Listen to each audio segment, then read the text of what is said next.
Well, it used to be the schoolyard was where bullies like to hang out. Well, they're still there, but they're also lurking in the cyber yard too.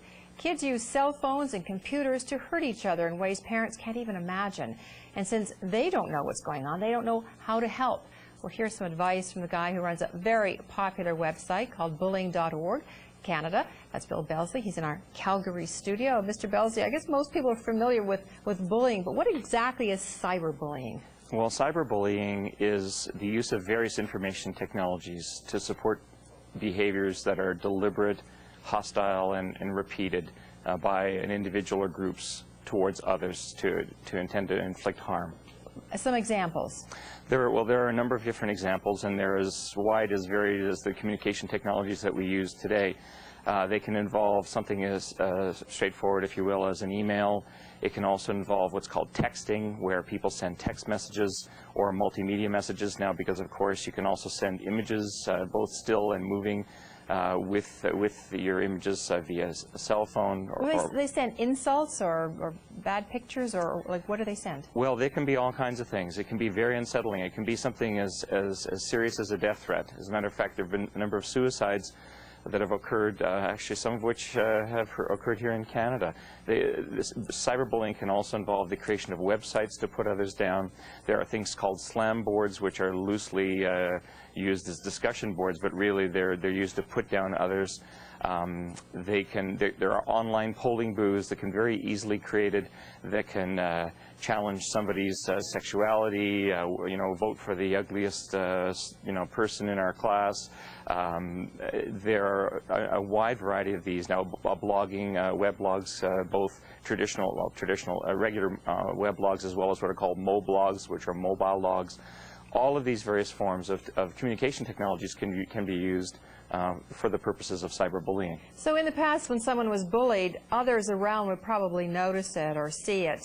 But here, it sounds like a very singular thing that someone could be insulted, threatened, or whatever, and nobody around would know. So what does that do to the person who's receiving this? Well, it's very scary, because now the bullies, it used to be, we used to think of bullying as a school issue, but of course it's much broader than just a school issue. It's a broader community issue. But within the context of young people, who are primarily affected by cyberbullying, you can try in various ways to hopefully deal with the bullying that may happen in a traditional sense, whether that's physical, relational, verbal, that kind of thing. But what makes cyberbullying, and also that it's the same in that bullying is about power and control, it's about relationships. But what makes cyberbullying different and very scary is that those who do it try to hide behind the anonymity that the wired world can provide.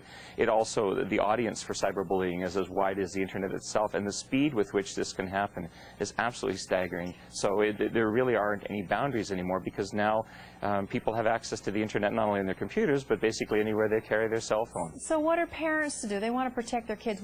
What do they do if they're not aware this is going on? Well, one of the things I would strongly advise parents who might be listening to this to do is to go to our cyberbullying.ca website. It's the world's first website to deal with the issue of cyberbullying, help people understand what this looks like, how to possibly prevent it, what do you do if it happens to you. Some very practical examples or suggestions would be, first of all, have discussions with your kids. Why do they want a cell phone in the first place?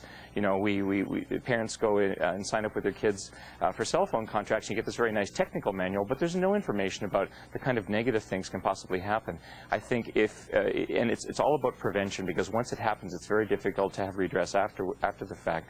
They need to know not to respond to cyberbullies, because that's what bullies want. They want to know that they're pushing your buttons. They need to know that they should probably actually enter into a contract with their parents to say, here's how I intend to use this responsibly.